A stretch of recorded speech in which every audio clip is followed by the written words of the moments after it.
Gandang hapon mga kapanalig. Welcome sa programang Usapang KKK. Kalusugan, kagalingan, at kagandahan.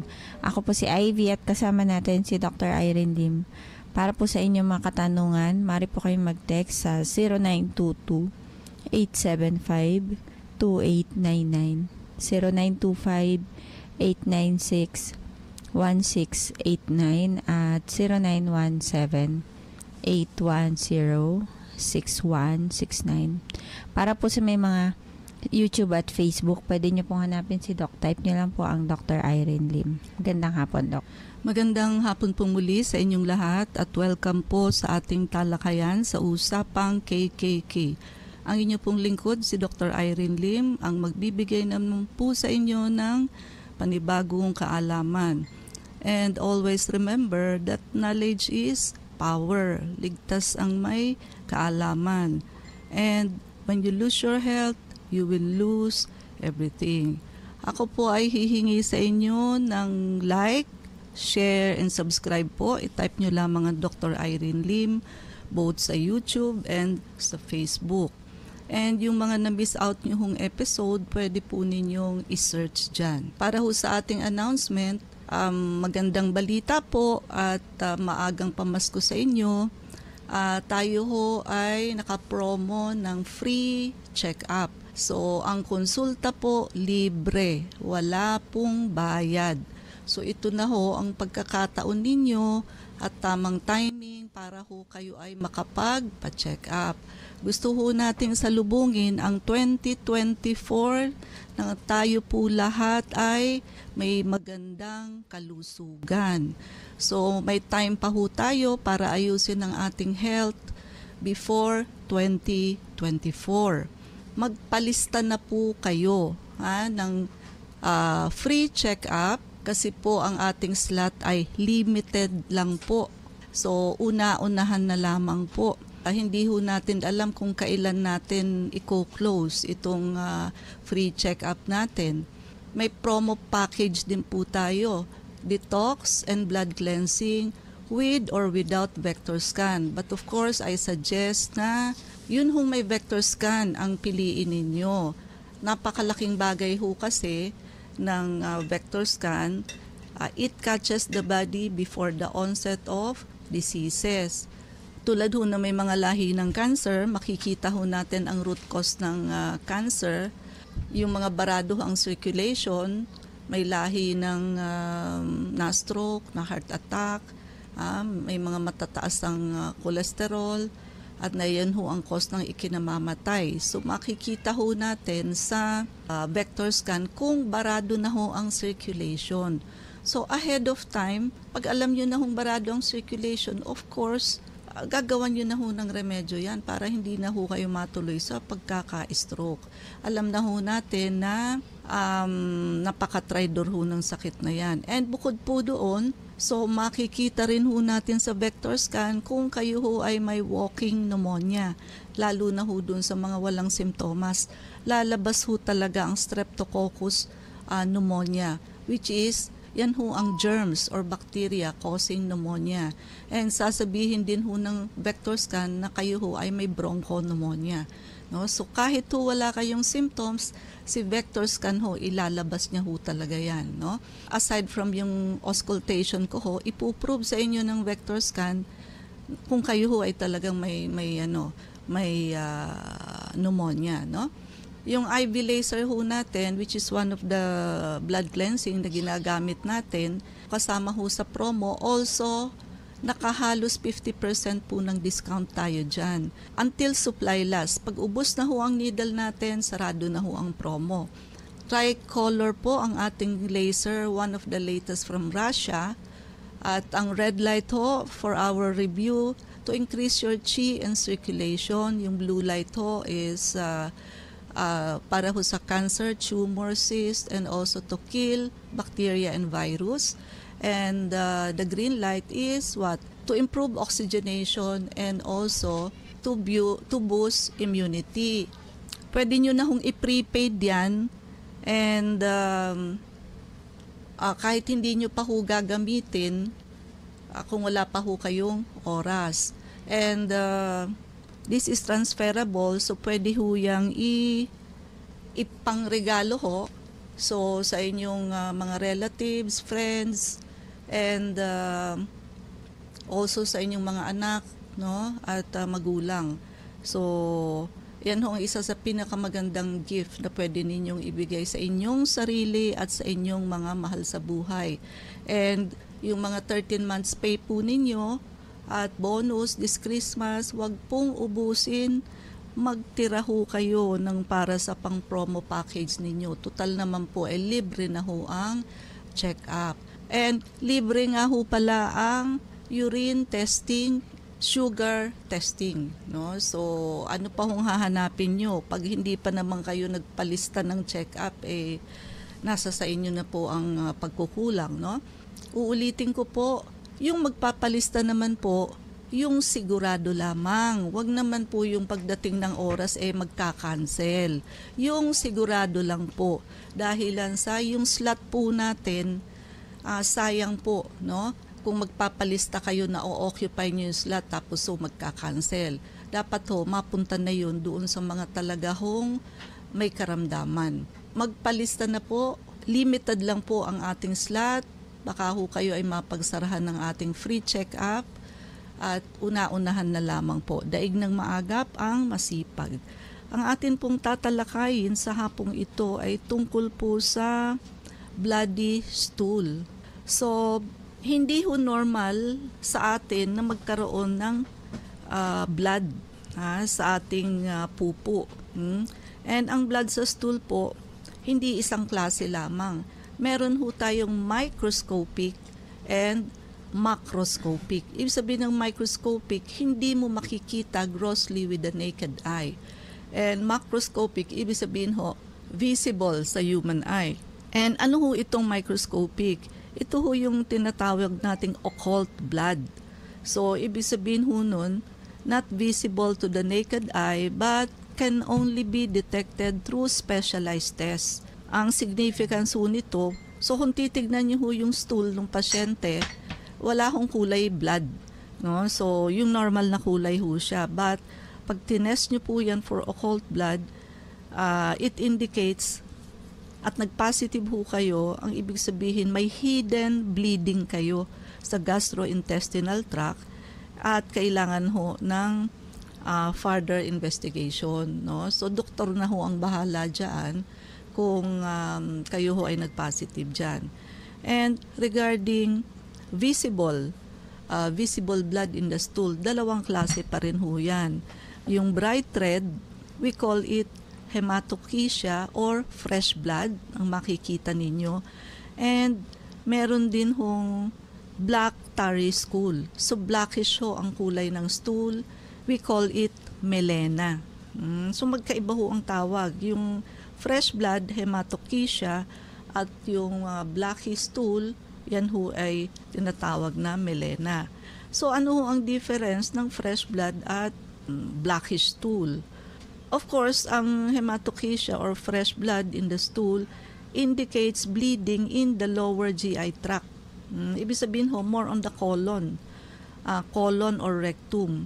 And ang mga consideration natin dyan, of course, one of the most common is hemorrhoids, whether it is external or internal hemorrhoids. Pwede rin colorectal cancer. Pwede rin IBS or inflammatory bowel disease, and pwede rin diverticulosis na na-inflame, which we call diverticulitis. So yan mga consideration. Lahat yun problema sa colon. Minsan din sa polyps, pwede rin mangyari yun. Sa melena naman which is black tarry stool, bakit naging black yung blood? Kasi galing siya sa upper GI tract, which is coming from the stomach or upper small intestine.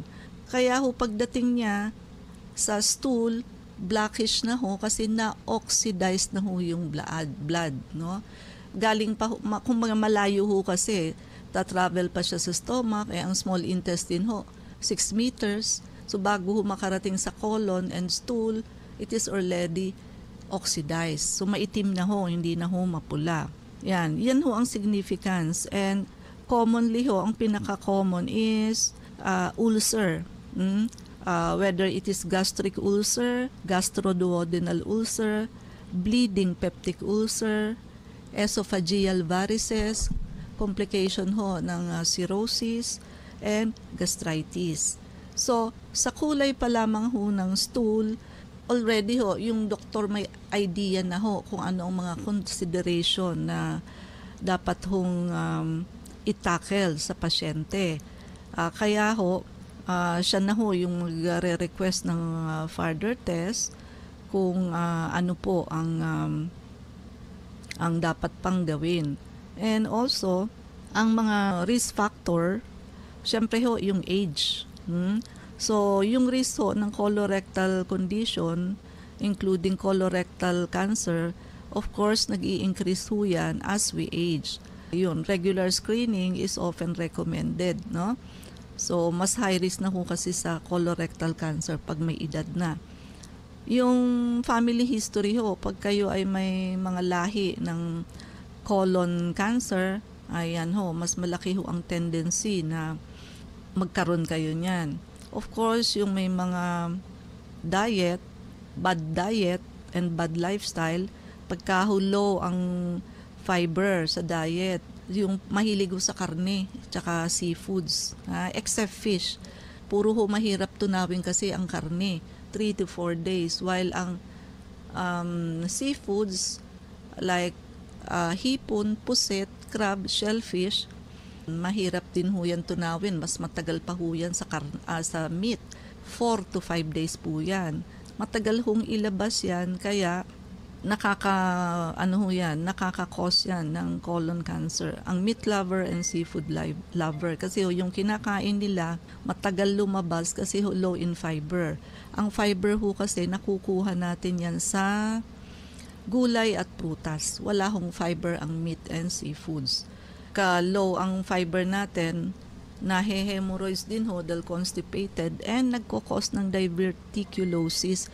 Yung kakaroon ho kayo ng outpouching sa colon. Kung sa artery naman ho, yan yung aneurysm. Kakaroon kayo ng outpouching. And yung may mga IBS o inflammatory bowel disease, yan ho yung pag sumakit ang puson or tiyan, emergency ho, papuntang CR, no? So yun ho ang makaka-relieve noon. Ayun, high risk din po yung mga ganyan. And yung may mga prior history ng gastrointestinal issues. Yan. So, yung may hemorrhoids, siyempre ho, high risk din po yan. Kasi yung pag-i-strain ho during bowel movement associated with constipation, nakaka-contribute din ho yan sa hemorrhoids. Alcohol drinker and tobacco user. Of course, ang excessive alcohol consumption, paninigarilyo ho, has been linked to an increased risk ng mga colon or colorectal cancer. Gumagamit ho ng NSAID or non-steroidal anti-inflammatory. Prone naman ho ito sa GI bleeding. So ito ho, more on melena. Kasi more on ulcer po ito, upper GI. And yung mga tao hong nag-undergo ng pelvic radiation therapy, ayan, mas may increased risk ho yan ng colorectal issue. Kasi ho, sa radiation, nadadamay ho sa radiation mga nearby organs. So, hindi ho masyadong natatarget yung doon lamang sa niraradiation mo, no? Obesity, of course, ang tao hong obese, mas increase ho ang risk niyan sa, actually, hindi lang colorectal cancer, lahat ho ng klase ng cancer. Kasi, mas marami hong sugar receptor ang cancer cell. Siyempre, pag obese ho kayo, yung sabihin, marami kayong kinain na sugar, kaya nga ho kayo tumaba. Mas maraming tendency ho na kumapit doon sa cancer cell receptor kesa sa normal cell. And ang simptomas ho, kung fresh blood or hematochezia, of course, it is visible in the stool, no? So, dalawang bagay ho. Pagka ho may fresh blood kayo, pero constipated kayo, mas ang iisipin nyo ho ay hemorrhoids. Na kaya nag-bleed yung hemorrhoids nyo kasi nag-strain kayo dahil constipated kayo. Mas pangit ho yung bigla na lang ho may lalabas na fresh blood, minsan ho ilang patak, minsan ho kalahating kutsarita, pag matagal na ho isang kutsarita, na kahit hindi naman ho kayo na-constipate, may fresh blood. Yun ho ang pangit.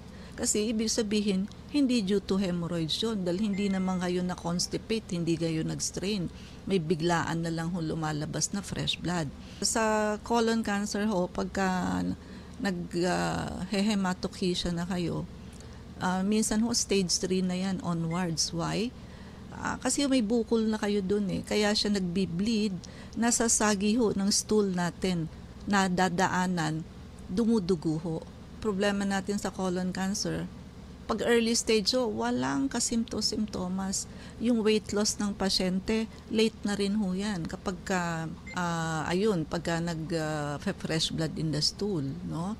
So, sa simula ho, constipation lang yan. Ayun ho, may namumuo na palang colon cancer. That is one of the most silent cancer. Yung weight loss, blood in the stool, late na rin ho yan, dumadating. And of course, yung changes ho sa stool color, pwede hong magmukhang maroon, pwede rin hong magkaroon ng abdominal pain or discomfort sa abdominal region, sa may puson ho.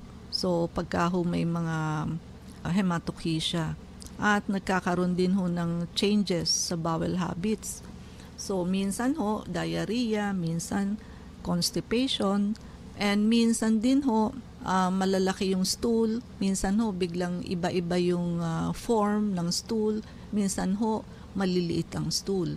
Ganyan ho, pagka may cancer or malignancy sa colon. And, of course, lagi hong nanghihina at pagod ang pasyente. So, fatigue. Ang chronic bleeding ho, of course, can lead to what? Iron deficiency anemia. Siyempre ho, magkukos siya ng fatigue and weakness. And also, yun na ho, nagkakaroon ng unexplained weight loss. So, significant. Ibig sabihin ng significant ho, in a short span of time, malaking kilos ho, maraming kilos ang nawawala sa pasyente. Sabihin na natin in 2 to 3 months, no? Pero ho, kung sa loob ng 1 taon naman ho, hindi ho significant yun, no? Especially kung yung pasyente nagbawas ng pagkain, umiwas na ho sa karne. Yung mga ganun ho, minsan ho ang pasyente nagtatanong ganun, ba't daw siya pumayat? Minsan ho, alam naman nilang umiwas na sila sa karne at nagbawas ng kain. Pero itatanong pa rin ho yun sa doktor, bakit ho kaya ako pumayat? Tatanungin pa ng doktor, baka naman nagbawas ka ng kain. Yun nga ho, nagbawas ako ng kain. Medyo, it looks silly yung tanong, no? Pagka ho ganun, wag nyo nang sabihin nyo dahil alam nyo naman ho ang reason. So, pero yung pag ganun pa rin ho ang kain ninyo, hindi kayo nag-diet, tapos kusang namayat kayo, yun ho ang sinasabi nating significant, no? Anal itching or discomfort sa may mga hemorrhoids. Minsan, meron ding painful bowel movement. Pagka ho, yung mga nagkakaroon ng anal fissure. Kadalasan ho, anal fissure, yung napupunitan ho sa anus due to severe constipation, no? Sa may melena naman ho, black tarry stool, blackish ho kasi oxidized na galing sa upper GI.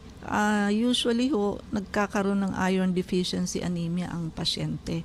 Kasi nga ho, due to constant bleeding, kahit ho paisa-isang patak lang po yan, sa 24/7 ho, makakaipon din ho tayo ng sabihin na nating ilang kutsara sa maghapon. Kaya ho, magkakaroon ng anemia ang pasyente. Pagka ho may melena, para rin hong hematochysia, it is a serious medical condition na kailangan ho yan binibigyan ng medical attention. Hindi ho pwedeng babaliwalain nyo lang ho na umiiba na ho ang kulay ng stool ninyo, naging itim, naging fresh blood. Sasabihin nyo, wala yan, paminsan lang naman. Hindi po.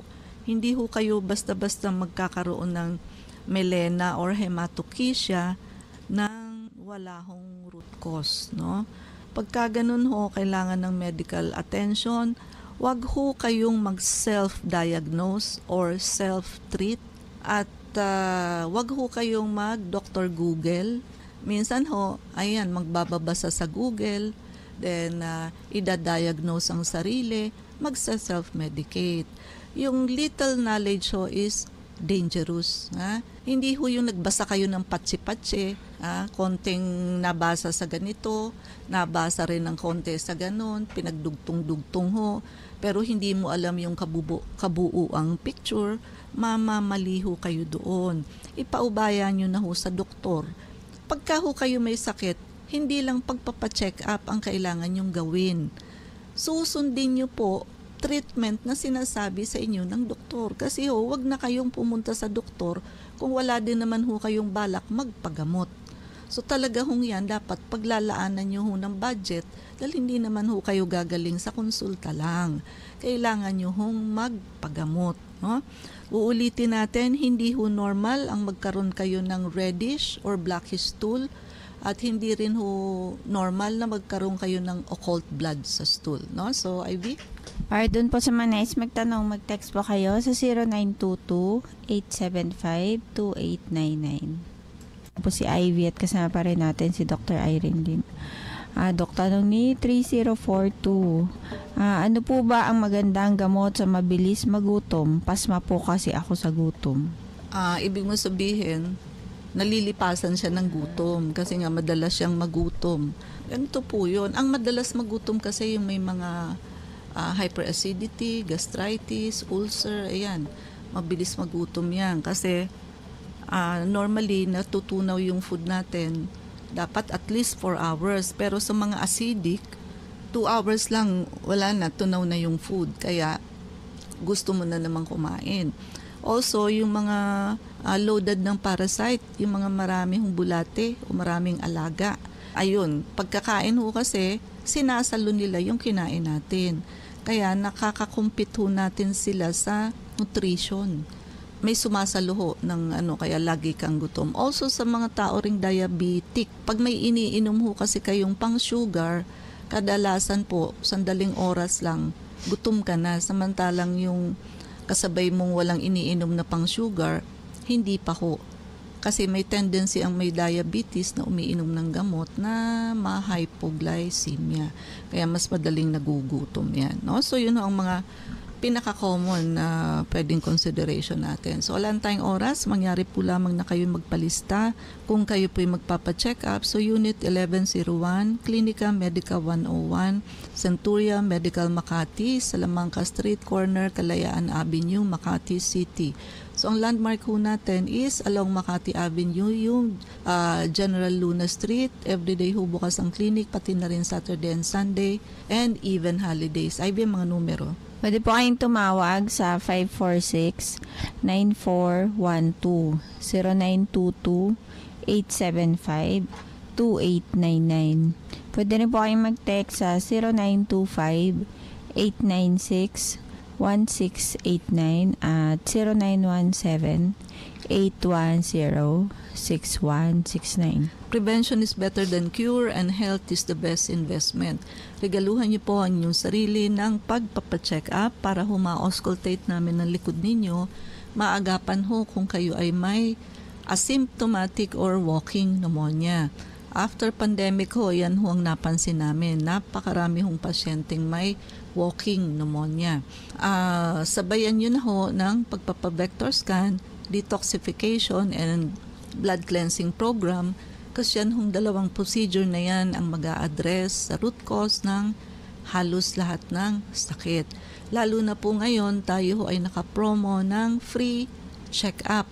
So, uulitin ko, magpalista na ho kayo kasi limited ho ang ating slot sa free check-up. Libre ho ang konsulta, wala pong bayad. No? Plus, una-unahan na lang po. And yung promo package ho natin sa detox and blood cleansing program, meron hong may vector scan, meron hong wala, but choose the one with vector scan.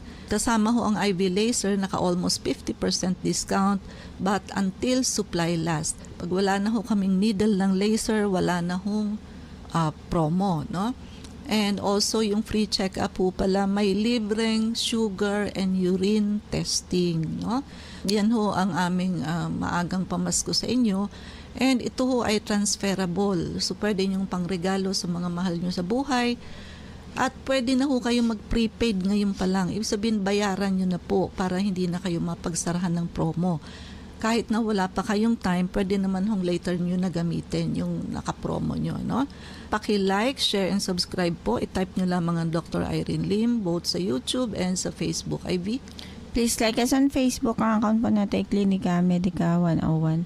Maraming salamat mga kapanalig sa pakikinig sa amin sa hapong ito. Abangan niyo po muli kami bukas, alas 4 hanggang alas 4:30 ng hapon sa programang Usapang KKK. Kasama natin si Dr. Irene Lim, ako po si Ivy at sumayin niyo ang katotohanan. Salamat po.